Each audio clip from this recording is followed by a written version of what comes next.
The land is more than the ground beneath your feet. It is the living foundation of all traditional witchcraft. For the witch walking a traditional path, the land is not simply a backdrop for magical work, but an active participant, teacher, and ally. It shapes your practice in ways both obvious and subtle, influencing the tools you use, the spirits you encounter, the timing of your spells, and even the way you perceive magic itself. Without relationship to the land, traditional witchcraft becomes hollow, severed from the source that has always nourished it. In the past, people were deeply entwined with the places they lived. They knew the lay of the hills, the flow of rivers, the types of soil, and the paths of animals that roamed nearby. They could read the sky to predict weather, recognize medicinal plants in every season, and tell stories about the stones and trees in their village. This intimacy was not romanticized, it was survival, but within it lay a magical awareness. Certain trees were known to house protective spirits. Certain springs held healing power. Certain crossroads acted as thresholds where the veil between worlds felt thinner. A witch's magic arose from this constant dialogue with the land, and their craft was as local as the air they breathed. For the modern witch, this same intimacy is still possible, even in a world of concrete and fast-paced living.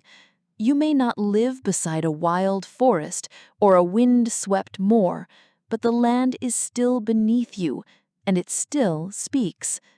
Every place has its character, a particular scent after rain, the way light falls at dawn, the birds that call at certain times of year.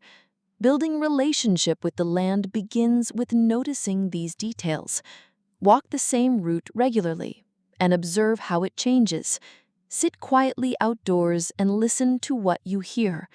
Learn the names of the trees, weeds, and birds around you, not from a book alone, but from direct encounter. Over time, you will begin to sense the spirit of your place, its moods, its cycles, and its silences. This relationship is reciprocal.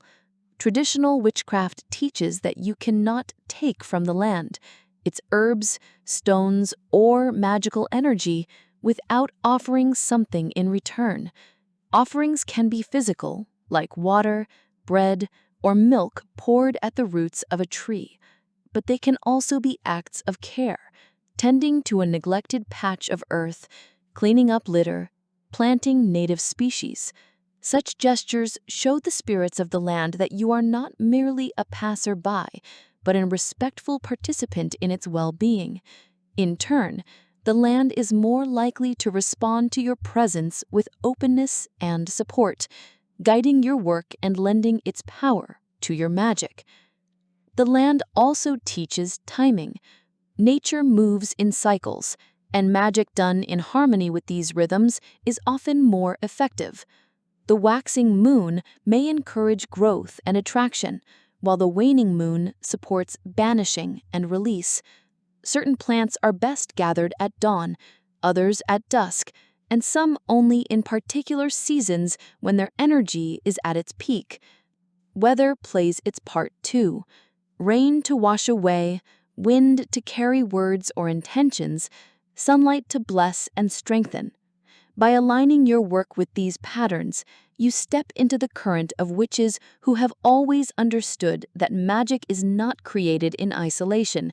It is drawn up from the deep wells of earth and sky, carried in the breath of the wind, and returned in gratitude to the soil that sustains us all.